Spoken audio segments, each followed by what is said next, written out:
Le corps est l'instrument de l'âme. Et dans notre corps, un des organes principaux qui doit être éveillé et travaillé, qui a un pouvoir créateur énorme, c'est notre œil. Notre œil nous donne la capacité de voir physiquement, mais aussi de voir spirituellement, parce que chaque organe physique a sa contrepartie spirituelle. Dans la vision, dans le regard, il y a un pouvoir magique extraordinaire, un pouvoir magique qui peut apporter le bonheur, qui peut permettre de réussir ses objectifs, de se créer la vie que l'on veut, ou alors si on ne connaît pas ce pouvoir magique, ça peut vraiment apporter la ruine, le malheur, l'échec, tout ce que l'on ne veut pas en définitive. Alors dans cette vidéo, j'aimerais essayer un format un peu différent. Je vais prendre un psaume de la Bible essénienne. Vous voyez, j'ai avec moi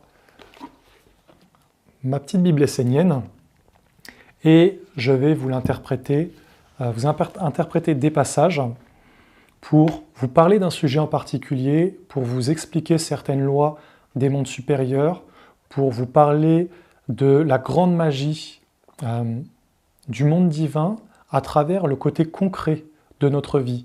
Parce que dans ta vie, s'il y a bien une chose de concret, c'est ton regard, c'est le regard que tu portes sur les autres, que tu portes sur ta vie, que tu portes sur le monde. Et sache que ça a une influence extraordinaire. Donc dans cette vidéo, je vais vous parler du psaume 126 de l'archange Gabriel, dont le titre est « Maîtriser son œil pour maîtriser sa vie ». Je vais vous passer certains extraits et vous les interpréter. Et si vous souhaitez lire le psaume en entier, je vous laisse le lien dans la description. Si vous ne le savez pas encore, vous pouvez lire la Bible essénienne en entier en ligne sur le site de la bibleessénienne.com. Voilà, vous avez accès à tous les psaumes en lecture seulement. Ça vous permet de découvrir la Bible essénienne d'une façon gratuite et sans limite si vous le souhaitez. Alors c'est parti, j'entre dans la lecture de certains versets et je vais vous les interpréter. Vous avez un instrument extraordinaire en vous qui est l'œil. L'œil est lié à la lumière et à l'eau, et il possède la capacité de nettoyer et de maintenir la pureté de l'eau dans votre vie. Ta façon de regarder le monde détermine ton eau et ensuite l'eau en général. Si tu regardes ce qui est sombre, négatif, alors ton œil t'emmène dans une eau qui n'est pas claire, qui est malade, et transmet la maladie. Et ce sont ton intelligence, ta sensibilité, ta vie tout entière, dans tous tes mouvements qui commencent à être alimentés par cette eau. Tu es perdu, tu es conduit vers l'enfermement par un courant irrésistible.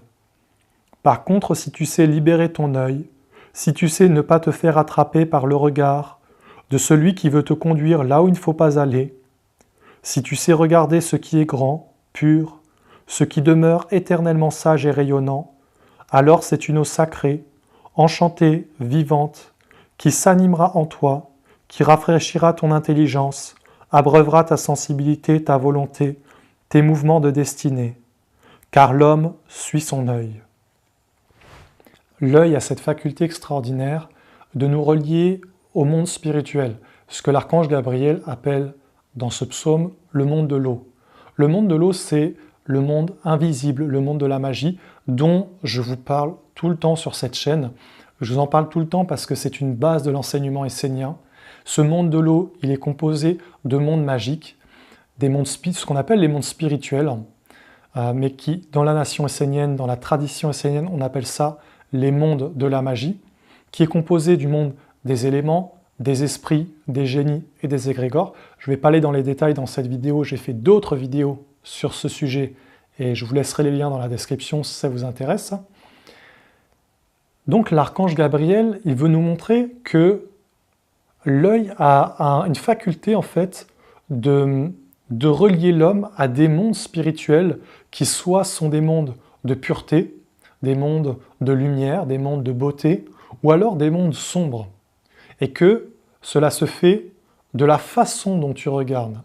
Tu vas regarder par exemple un événement et dans ton regard, tu vas y mettre le jugement, la critique, la colère. En fait, tu orientes tout ton être vers ces mondes-là. Mais par exemple, le même événement, tu vas le regarder avec l'œil de la sagesse, avec l'œil de l'intelligence.